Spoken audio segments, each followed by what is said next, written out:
Indrajit study point में आप सभी का स्वागत है। हम पढ़ रहे हैं एनसीईआरटी बुक क्लास 11 अध्याय 1 प्रागैतिहासिक शैल चित्र भाग 2। तो चलिए शुरुआत करते हैं जहां से हमने पहले छोड़ा था। तो हमने ये सब जितना भी चित्र दिख रहा है कहाँ का है हमने पढ़ा। ये पूरा पाषाण काल का है, ये भी हम जानते हैं। अब पूरा पाषाण काल के बाद क्या हुआ था यह भी हम जानते हैं। ये पत्थर के बारे में भी आप जानते हैं। हाथों में हाथ डाले नृत्य करते हुए लोग, खडियार उत्तराखंड में ये चित्र दोनों है बना हुआ। देखिए हमारे जमाने में नहीं, हमसे भी पहले जो हमारे पूर्वज रहा करते थे वो भी कुछ ना कुछ ऐसा बना कर गए हैं जो इस पर हम अभिमान कर सकते हैं, घमंड कर सकते हैं कि हाँ भैया हमारे पास है। हम अपने आप को दिखा सकते हैं कि हमारे भारत में इतनी प्रसिद्ध पद्धति थी, इतनी आर्टिफिशियल टेक्नोलॉजी उस समय भी था, उस जमाने में भी था। अब देखो गुफा को काट कर यहाँ पर बनाया गया ना पहाड़ के अंदर से रास्ता, तो गुफा द्वार भीमबेटका मध्य प्रदेश में ये बना हुआ है और इतना बड़ा कि इसमें से एक हाथी घोड़ा निकल जाए। तो पहले के जमाने में ऐसे ऐसे चीज बनाए जाते थे जिसमें युद्ध कला, किसी को नियंत्रण में करने के लिए सब चीज सिखाए जाते थे। लेकिन बात यह है कि हमने क्या सीखा, हमने क्या जाना। तो चलिए पिछले वीडियो में जहां पर हमने छोड़ा वहां से शुरू करते हैं। परंतु सबसे अधिक और सुंदर शैल चित्र मध्य प्रदेश में, सबसे सुंदर शैल चित्र कहां मिले? मध्य प्रदेश में विंध्याचल की श्रृंखलाओं और उत्तर प्रदेश में कैमूर की पहाड़ियों में मिले हैं सबसे सुंदर चित्र। और ये पहाड़ी श्रृंखलाएं पूरा पाषाण कालीन और मध्य पाषाण कालीन, पूरा पाषाण कालीन से और मध्य पाषाण कालीन अवशेषों से भरी पड़ी है। और केवल ये पूरा पाषाण के बारे में ही बता रहे हैं। और वहां ऐसे जंगली पौधों, ऐसे जंगल मिले हैं, जंगली पौधे मिले हैं, फलों, जलधाराओं और कंधराओं की बहुतायत है। मतलब वहां पर फल की बहुत ज्यादा मात्रा में भी मिल जाते हैं, मतलब अलग अलग प्रजाति के फल। इसमें से हम जानते हैं जंगल में जाओगे तो जंगली प्रजाति के कितने भी पेड़ दिखेंगे, पौधे दिखेंगे, फल भी दिखेंगे, तो लाजमी है कि दिखेगा। और जलधाराओं, जंगल में जाने के बाद कहां से किधर से पानी निकल रहा है किसी को पता चलता है कि नहीं। कंदराओं की बहुतायत है। यहाँ पर कंदराएं भी बहुत ज्यादा है, अलग अलग प्रकार के, अलग अलग डेरा, रहना, चलना फिरना, खाना पीना, ऐसे बहुत सारे दैनिक कार्य होते थे जिसके लिए जितने भी लोग थे वो कुछ ना कुछ प्राइवेट जगह बनाकर रखते थे, निजी जगह। तो वो सब भी देखने को मिलता है जो पाषाण काल के लोगों के रहने के लिए हर तरह से उपयुक्त थी। उनके लिए हर तरीके से अच्छा चीज बनाया गया था। उस जमाने का 5 स्टार था भैया वो। वहां के प्राकृतिक शैलाश्रय, वहां के जो प्राकृतिक शैलाश्रय मतलब प्राकृतिक तौर पर रहने लायक कोई घर है, चाहे जगह हो गई, चट्टानी आवास मतलब पहाड़ के बीच में रहने के लिए घर जगह, वो वर्षा, बिजली गरज, जो बिजली गरजती है ना, बिजली की गरज, ठंड और चिलचिलाती धूप की गर्मियों से बचाने के लिए उन्हें पर्याप्त सहारा देता था। और जो गुफा को काटकर घर बनता था उसमें ज्यादा ना ठंड लगेगी ना गर्मी लगेगा, ना बिजली कड़केगा तो कोई दिक्कत, चाहे कुछ भी हो जाए, सुनामी, बाढ़, कुछ वो आ जाए, कोनो झंझट नहीं है भैया। अंदर है, पहाड़ के अंदर है, छुप जाएंगे। आपको एक कहानी नहीं पता होगा लेकिन मुझे पता है। आंध्र प्रदेश में एक डाकू रहा करता था। डाकू बहुत भयानक डाकू था। डाकू नहीं, बाद में उसको वहां का सबसे वांटेड किलर भी बोलना कोई छोटा बात नहीं है, वांटेड किलर था। मुझे नाम याद था लेकिन मैं नाम भूल गया हूं। उसको मारने के लिए पुलिस ने बहुत तिक्रम किया था, बहुत ज्यादा कोशिश किया, तब उसको मार पाया लोग। तो उसको ऐसा जगह पता था ना कि वो पुलिस से भागने के लिए उस जगह का इस्तेमाल किया करता था। और एक बार उस जगह पर चल जाए तो पुलिस क्या, कोई भी उसको पकड़ नहीं सकता है। इतना भयंकर डाकू था वो। ऐसे देखने में थोड़ा बकलोल टाइप में दिखता था लेकिन नहीं था, होशियार, पूरा होशियार था। आगे देखते हैं। इनमें सबसे बड़ा और अत्यंत दर्शनीय स्थल मध्य प्रदेश में विंध्याचल की पहाड़ियों में स्थित भीमबेटका है। भीमबेटका के पहाड़ियों में जाओगे तो आपको सबसे मतलब देखने लायक बहुत अच्छा चीज वहां पर मिलेगा। भीमबेटका मध्य प्रदेश की राजधानी भोपाल के दक्षिण में, भीमबेटका जो जगह है भीमबेटका, वो मध्य प्रदेश की राजधानी को बोलते हैं भोपाल। भोपाल ही राजधानी है मध्य प्रदेश की। उसके दक्षिण में 45 किलोमीटर की दूरी पर स्थित है। वहां से 45 किलोमीटर की दूरी पर वो जगह वहां है, जहां 10 वर्ग किलोमीटर के क्षेत्र में लगभग 800 शैलाश्रय शेल्टर मौजूद हैं। मतलब 10 किलोमीटर के इलाके में करीबन 800 जगह है जहां पर आप जाकर अलग अलग प्रकार के चीजों को देख सकते हैं। और इनमें से 500 शैलियों में चित्र पाए जाते हैं। और उन 800 शैल में से मतलब 800 गुफाओं में से 500 जगहों पे आपको क्या मिलेगा? चित्र मिलेगा देखने के लिए, अलग अलग डिजाइन मिलेंगे देखने के लिए। तो भीमबेटका की गुफाओं की खोज, जब भीमबेटका की गुफा की खोज हो रही थी, कब हो रही थी? तब गुफाओं की खोज वर्ष 1957 से 1958 में डॉक्टर बीए वकनकर द्वारा की गई थी। किसके द्वारा? डॉक्टर बीए वकनकर द्वारा की गई थी। और बाद में अन्य अनुसंधानकर्ताओं ने भी उनका अनुसरण किया। मतलब वो जो स्टडी लिखे थे, मतलब जो भी कोई पढ़ाई वढ़ाई करता है तो कुछ नोट्स बनाता है ना, तो वही नोट्स जब वो लोग पढ़े तो उसके बाद में अनुसंधानकर्ताओं ने उनका अनुसरण मतलब उनका कॉपी किया, उनको देखा और उनको फिर से दोहराने का कार्य किया। और उसके बाद से वाकंकर ने इन चित्रों का अध्ययन करने के लिए बहुत सालों तक इन दुर्गम पहाड़ियों और जंगलों का सर्वेक्षण किया। और जो ये डॉक्टर थे, डॉक्टर बीए वकंकर, ये देखो जितने भी इतिहास जानने वाले लोग होते हैं ना, वो थोड़े सनकी टाइप के होते हैं, वो थोड़े ऐसे टाइप के होते हैं कि लोगों को अच्छा नहीं लगते हैं। वो उन्हीं को अच्छा लगते हैं जो उनकी कीमत समझता है। हीरा हर किसी को अच्छा नहीं लगता है, हीरा उसी को अच्छा लगता है जो उसको खरीदने की औकात रखता है।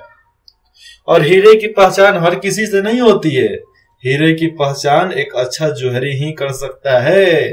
समझ में आ रहा है मैं क्या बोलना चाहता हूं?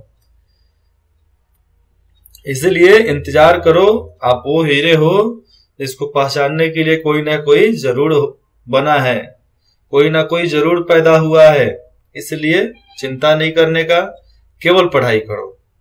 क्योंकि बेसिक नॉलेज जब तक नहीं होता ना, शुरुआती ज्ञान आपके पास नहीं होगा, तो बाद में उच्च ज्ञान आपको नहीं मिलने वाला। तो उच्चतम ज्ञान के पास पहुंचना है तो आपको नीचे से, सबसे नीचे से ज्ञान को हासिल करना पड़ेगा। पहला, दूसरा, तीसरा, चौथा, पांचवा, छठा, सातवां, आठवां, नौवां, 10वां, 11वीं, 12वीं, फिर से बीए, उसके बाद से पीएचडी। देखो मैं नहीं बोलता हूं कि केवल डिग्री के लिए पढ़ो, नहीं, हमेशा आप अपने संतुष्टि के लिए पढ़ो। और मैं पढ़ाता नहीं हूं, मैं केवल समझाता हूं बस। मैं वही जानता हूं कि मैं आपको कितनी अच्छी तरीके से समझा सकूं कि आप समझ जाओ।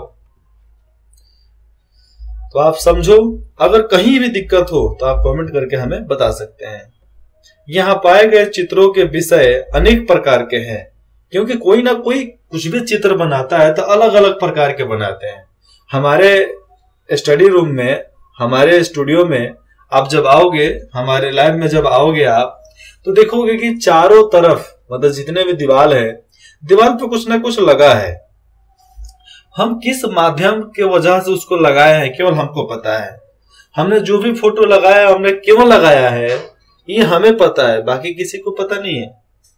बाकी लोग अनुमान लगा सकते हैं कि ये फोटो इस वजह से लगाया गया होगा, ये चित्र इन वजहों से लगाया गया होगा, केवल वह अनुमान लगा सकते हैं। 100% मतलब 100% सही नहीं बता सकते। तो केवल हम इतिहास को कितना ले लें, इतिहास को 50-50 में लो, 100 लेने की कोई जरूरत नहीं है।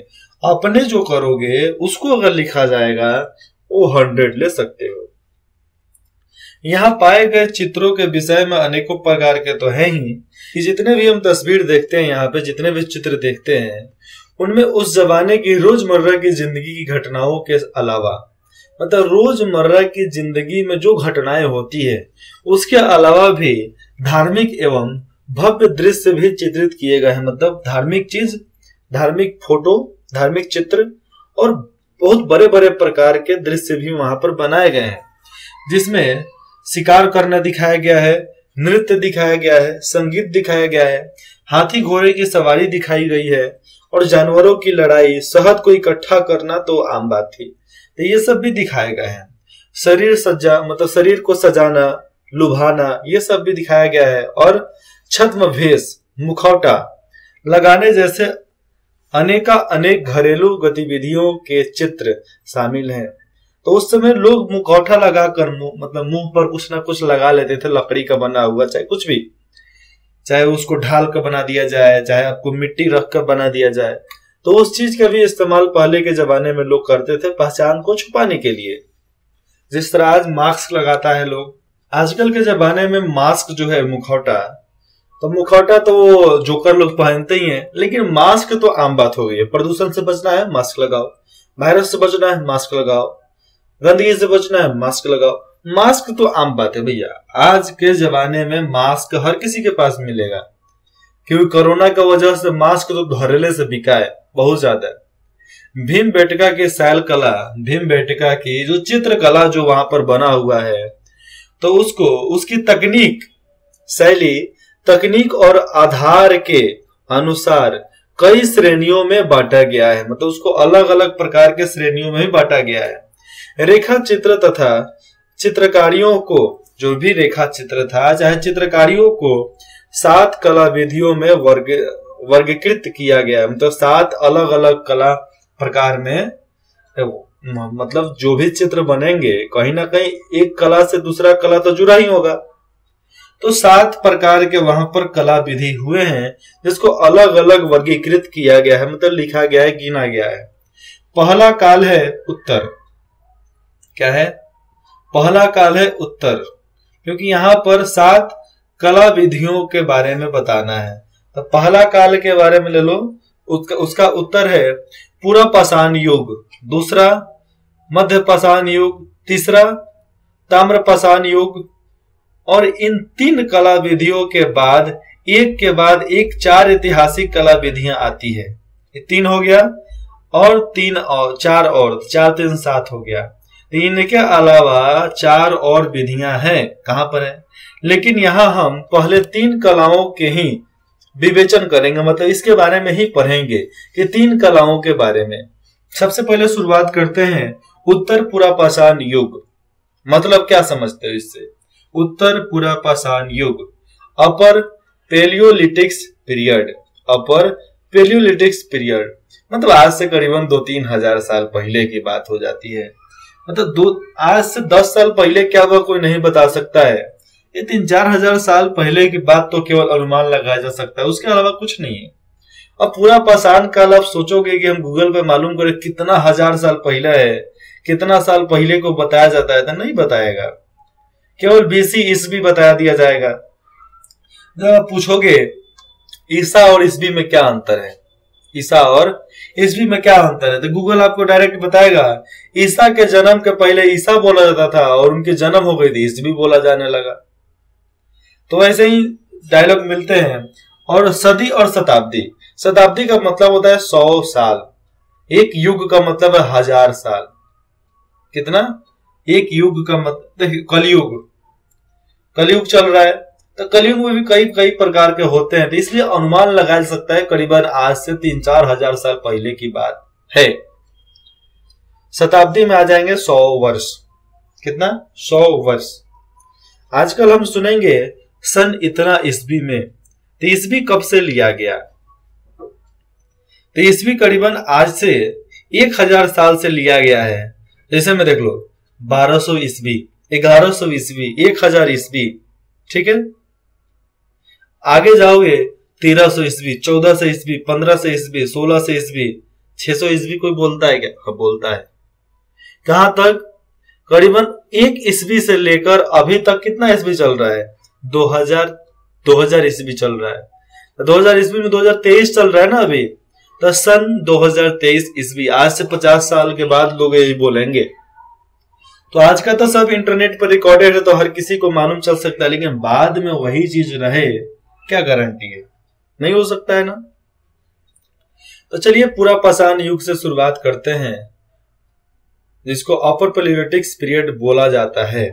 उत्तर पूरा पाषाण युग के चित्र हरी और गहरी लाल रेखाओं से बनाए गए हैं। किसी से? हरी और गहरी लाल रेखाओं से उसको बना दिया गया। इसमें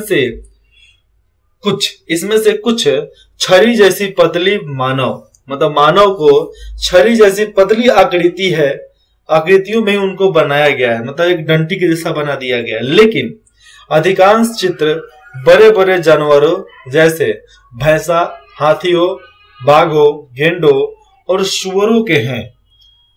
इनमें उनकी फोटो दिखाई गई है, बनाई गई है, और उनको कैसे मारा जाता था उस समय उसको भी बताया गया है। और कुछ चित्र जो है धवन चित्र, क्या चीज है? Dhawan, wash painting. धवन चित्र मतलब धुला हुआ, चाहे धोने वाला। यहाँ पर सबसे ज्यादा लिया जाएगा तो वाश पेंटिंग, धोने वाला पेंटिंग, ठीक है।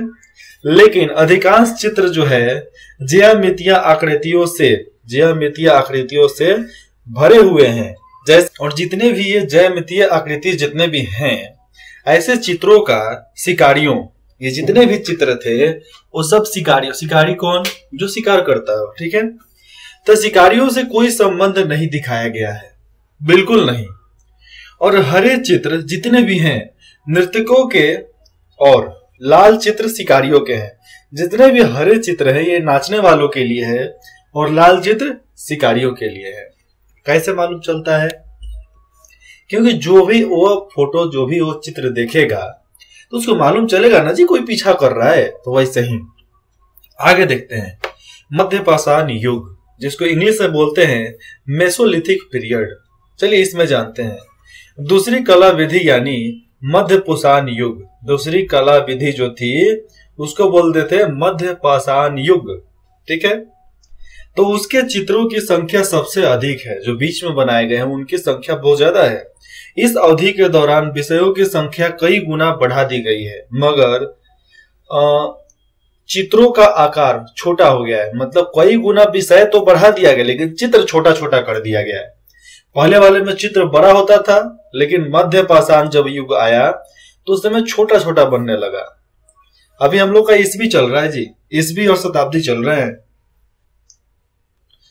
ये जो 20वीं शताब्दी में 21वीं सदी में जो हम लोग जी रहे हैं, अभी हम लोग के पास सारा चीज है। प्रिंटर सिस्टम है, तुरंत किसी चीज का फोटो लो प्रिंट कर डालो, तस्वीरों में बना डालो। तो शिकार के दृश्यों में लोगों को समूह बनाकर कांटेदार भाले, नोकदार डंडे, नोक वाला डंडा और तीर कमान लेकर जानवरों का शिकार करते हुए दिखाया गया है। आप जैसे चित्र में देखोगे जाकर, वहां पे चाहे ऐसे भी चित्र नीचे दिया गया है उसमें देखोगे तो आपको लगेगा। तो कुछ चित्रों में आदि मानव को जाल फंदे, आदि मानव क्या होते हैं? जो जंगलों में रहा करते हैं। तो आदि मानव को जाल फंदे लेकर, जाल को चाहे फंसाने वाले को लेकर, या गड्ढे, जानवरों को फंसाने के लिए गड्ढा भी खोद दिया जाता था। तो गड्ढे आदि खोद कर जानवरों को पकड़ने की कोशिश करते हुए दिखाया गया है। शिकारियों को साधारण कपड़े और गहने पहने हुए चित्रित किया गया है। जितने भी शिकारी थे वो क्या करते थे? साधारण सा कपड़ा पहनते थे और एकदम हमेशा हथियार पास में रखते थे कि इससे मारेंगे। शिकारियों को साधारण कपड़े और गहने पहने हुए चित्रित किया गया है। मतलब जितने भी शिकारी थे साधारण कपड़ा पहनते थे और गहने भी साधारण पहन कर रखा करते थे, क्योंकि पहले का लोग गहना पहनता था। सोना चांदी को तो हम लोग यूं नहीं पूछते थे। हम हिंदुस्तान वाले सोना चांदी को तो कुछ नहीं पूछते थे, कुछ समझते ही नहीं थे ये सोना चांदी है। लेकिन आज अंग्रेजों के वजह से इतना ज्यादा डिमोनेटाइजेशन हुआ है, देश में गरीबी आ गया है, जिसके वजह से हम लोग को बहुत दिक्कत है। कुछ चित्रों में मनुष्यों को सुंदर कपड़े में सजा हुआ और कुछ को मुखौटे पहने हुए भी दिखाया गया है। कुछ लोग मुखौटा पहने हुए भी हैं, कुछ लोग सुंदर हैं। कुछ चित्रों में हाथी, जंगली सांड, बाघ, शेर, सुअर, बारहसिंगा, हिरन, तेंदुआ, चीता, गेंडा, मछली, मेढक, छिपकली, गिलहरी जैसे छोटे बड़े जानवरों को और पक्षियों को भी चित्रित किया गया है। क्योंकि इन जब चित्र बनाए जा रहे हैं, इन लोगों की चित्र ना बने तो भैया चित्र बनाने का मतलब ही क्या बच गया, नहीं बचा ना। इसलिए इनकी भी चित्र बनाए जाते थे। मैं आपको बता दूं, आज इनका चित्र निकालना बहुत आसान हो जाता है, बहुत आसान हो जाता है।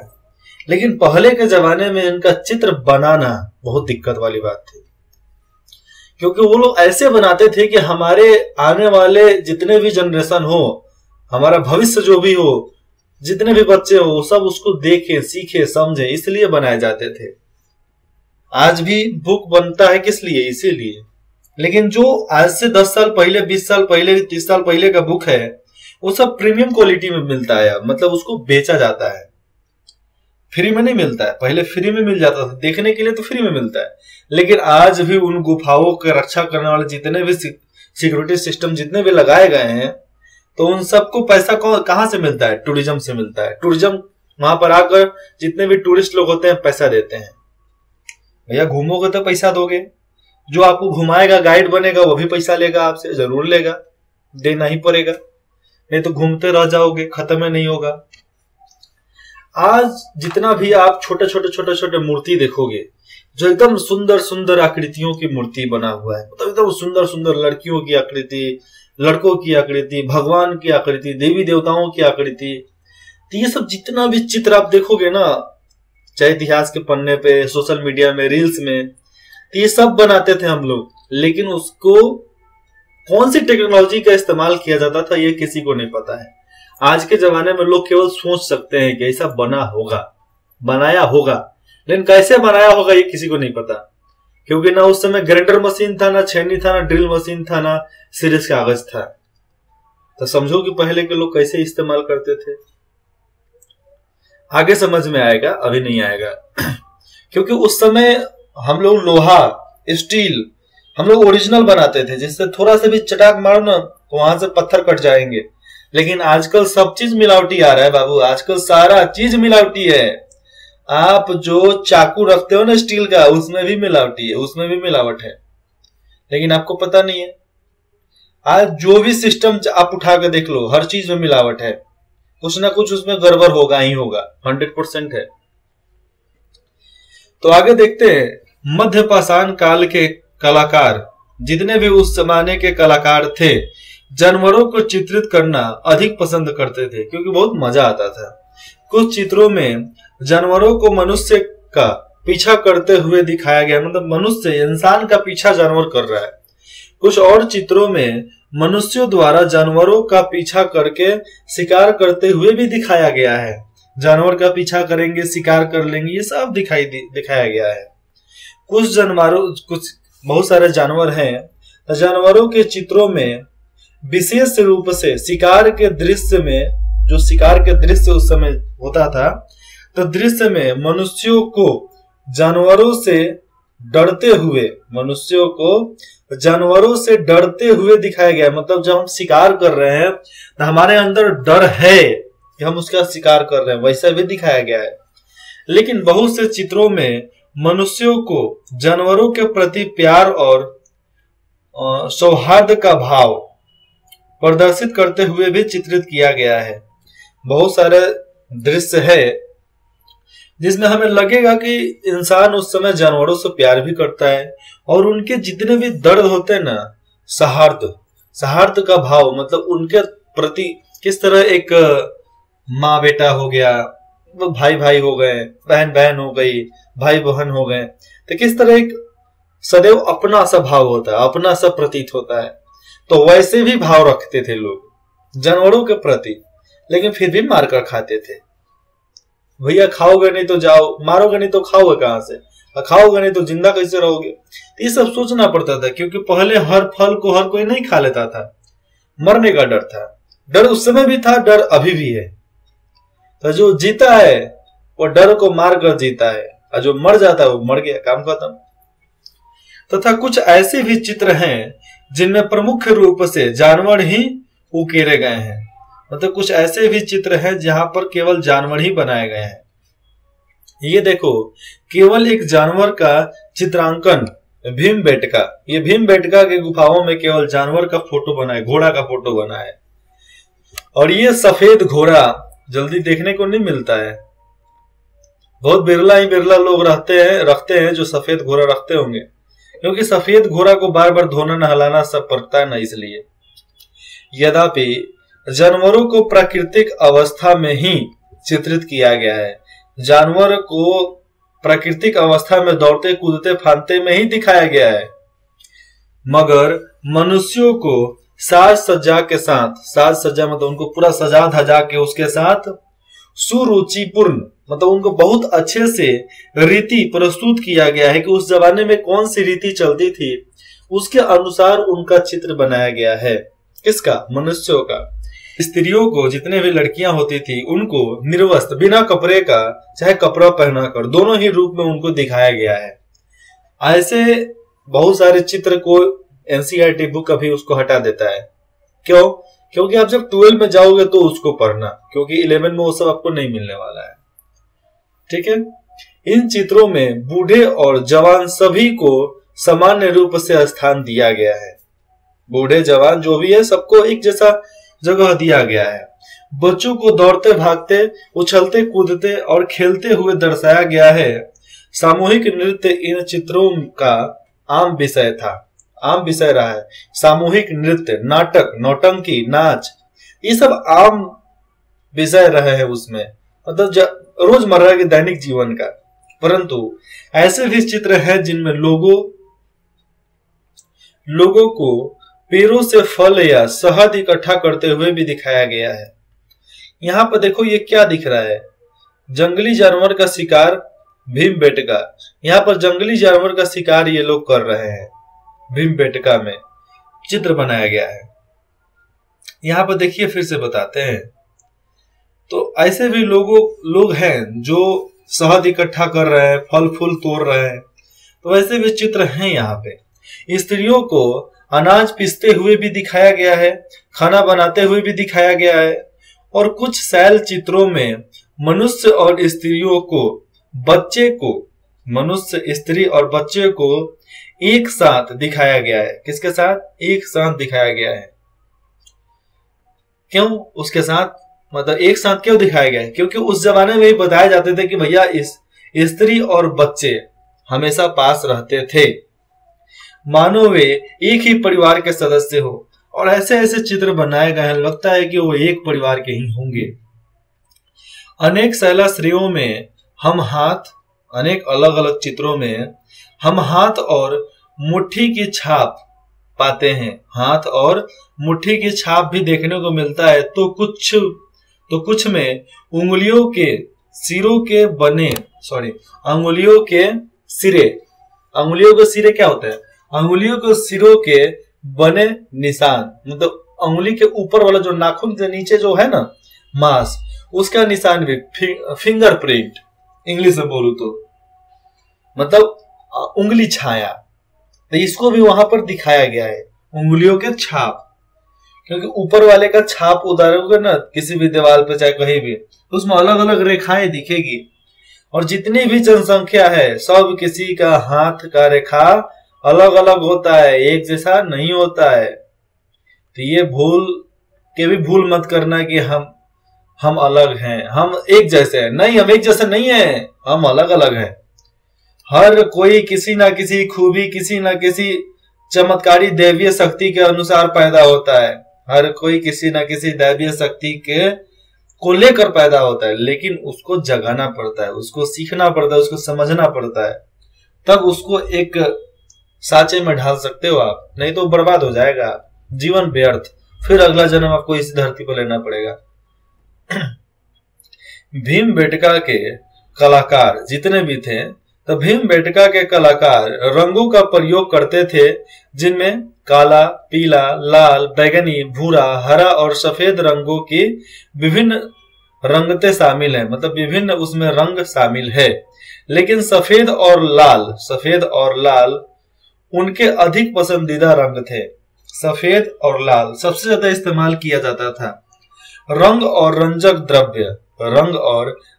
द्रव्य विभिन्न चट्टानों और खनिजों को कूट पीसकर अलग अलग चट्टान को और खनिज को कूट पीसकर तैयार किए जाते थे। लाल रंग हिरमच जिसे गेरू भी कहा जाता था। गेरुआ रंग आप समझ सकते हैं, तो गेरुआ रंग भी उसको कहा जा सकता था। तो गेरुए रंग से बनाया जाता था। तो देखो हरा में गेरुआ रंग, थोड़ा सा उसमें हरा रंग ले लो, थोड़ा सा लाल मिला दो, कलर बदल जाएगा। बदलेगा कि नहीं बदलेगा? जरूर बदलेगा। तो उस तरह उसको बदल दिया जाता था। गेरुआ में आपको पीला, ऑरेंज ये सब मिल जाएगा, इसमें भगवा रंग बोला जा सकता है। जो हरा रंग बनाने का जो पद्धति हुआ करता था, मतलब जिससे हरा रंग बनता था, तो हरा रंग कैल्सेडोनी नामक पत्थर की हरी किस्म, जो उस कैल्सेडोनी पत्थर का जो हरा जगह होता था ना, हरा परत ऊपर का, तो उसको मतलब तोड़ कर लाया जाएगा और उसको पीसा जाएगा, तो उसे तैयार किया जाता था। तथा सफेद रंग के लिए तो आप चूना पत्थर जानते हो कि चूना वाला जो पत्थर होता था पहाड़, वहां से उसको उठाकर लाएंगे, उसको पीसकर आपका उजला रंग बना लेंगे, सफेद रंग। तो रंग बनाने के लिए पहले खनिज की चट्टान से टुकड़ों को कूट पीसकर पाउडर जैसा बना लिया जाता था। अब उसके बाद आगे देखो क्या होता है। फिर उसमें कुछ पानी मिलाया जाएगा या गाढ़ा पानी मिलाकर उसको गाढ़ा किया जाएगा। चाहे उस एक आता था ना, मतलब गाढ़ा आपको आ जाएगा, किसी भी पेड़ को काटोगे तो जो रस गिरता था उसका, तो वैसा पदार्थ, चाहे चिपचिपा पदार्थ, तो चिपचिपा पदार्थ में आपको काई मिलेगा। तो चिपचिपा पदार्थ में और आ जाएगा, जैसे मैं देख लो आप, गाढ़ा या चिपचिपा पदार्थ मतलब जब जानवर का खून, ठीक है। तो यहां पर दिया गया है, आगे जब हम पढ़ेंगे तो मालूम चलेगा। तो उसको पीस लिए, उसमें पानी मिला लिए, तो उसको चिपचिपा या गाढ़ा करने के लिए हम चिपचिपा पदार्थ मिलाएंगे। जैसे जानवरों की चर्बी या पेड़ों से निकला हुआ गोंद, या उसको राल भी बोला जा सकता है। पेड़ का जो दूध होता है उसका भी इस्तेमाल हम लोग करते थे। और जानवरों की चर्बी बहुत ज्यादा काम में आती थी, क्योंकि उसको जब पीस कर मिलाएंगे तो जल्दी एक बार लगा दिए तो छूटने वाला नहीं है। तो वैसे चीजों का इस्तेमाल करके इस प्रकार रंग तैयार हो जाने के बाद उससे पेड़ की पतली रेशेदार टहनियों से, पेड़ के जो पतले रेशे वाले होते हैं ना, टहनी उसका डंटी, तो उससे बने ब्रश का प्रयोग करके उससे ब्रश बनाते थे।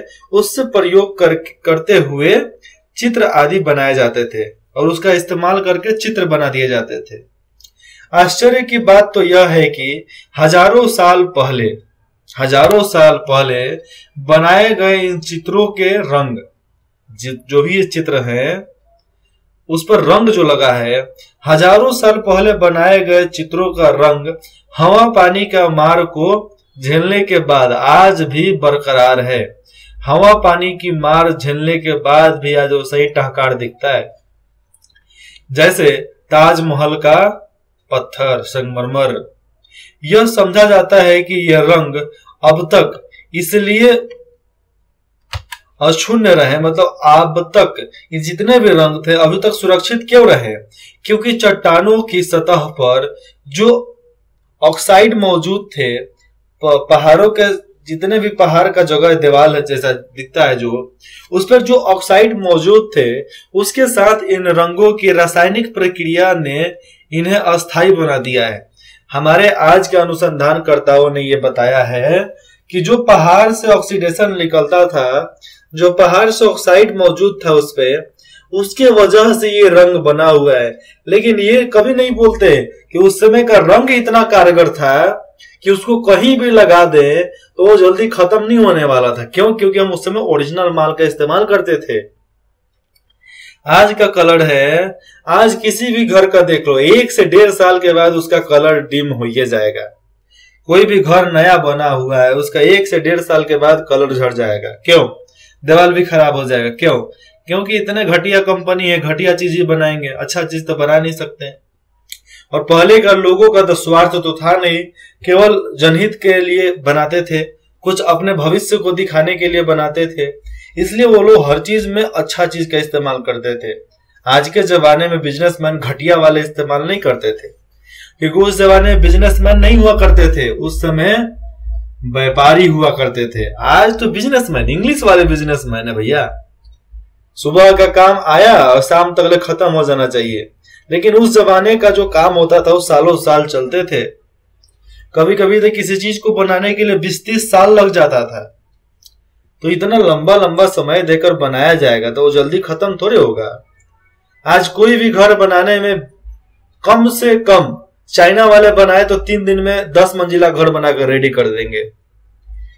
अगर हिंदुस्तान में कोई बनाता है तो 1 महीना नहीं 1 साल लगेगा। 20 मंजिला बिल्डिंग बनाने के लिए 1 साल लगेंगे। ठीक है, बाकी जगहों पे जाओगे ज्यादा समय लगेगा, लेकिन अमीर शहर में जाओगे तो भी 1 साल लग जाएंगे। लेकिन चाइना वाले सब प्लास्टिक कंकर का बनाते हैं, इसलिए उनको दिक्कत नहीं है। वो सब पहले ही से बनाए हुए हैं, एक बार लाकर असेंबली कर देंगे, एक जोड़ जाड़ देंगे, आपका घर 1 दिन में रेडी। 5-6 मंजिला तो 1 दिन में रेडी हो जाता है। खाली नीचे का बेसमेंट तैयार करने का, ऊपर से सब कसा लाकर कस देना है, बना बनाया जो है लाकर कस देना है, और सब डेकोरेशन पेंटिंग वगैरह सब कर देना है, काम खत्म हो गया, बिल्डिंग बन गया। तो उनके साथ इन रंगों की रासायनिक प्रक्रिया ने उन्हें अस्थायी बना दिया है। आज के जमाने में, चाहे आज से 20 साल के अंदर में जितने भी अनुसंधान करता, जिसको बोलते थे आर्किटेक्चर, जितने भी आर्किटेक्चर थे उन लोगों ने यही बताया कि जितने भी ऑक्साइड मौजूद थे उसके वजह से रासायनिक प्रक्रिया हुआ तो बचा, नहीं तो नहीं बचता। ये उन लोगों को डायरेक्ट बोलना चाहिए कि ऐसा रंग बनाया गया है जिसका तोड़ कहीं नहीं था, इसलिए ये टिका हुआ है। मैं बताता हूं, इसका तोड़ कहीं नहीं था इसलिए ये रंग टिका हुआ है। हवा पानी का मार झेल रहा है, क्योंकि इसमें बहुत अलग अलग रासायनिक पदार्थ मिलाए गए हैं जो उस जमाने में पेड़ पौधा हुआ करता था, लेकिन आज उस सबको काटकर बर्बाद कर दिया गया है। इसके आगे का हम पढ़ेंगे अगले भाग में। तब तक इंद्रजीत स्टडी पॉइंट में जुड़ने के लिए आप सभी का बहुत बहुत धन्यवाद। आशा करता हूं कि आपको जो भी डाउट होगा आप बेझिझक हमें कमेंट करके बता सकते हैं। धन्यवाद।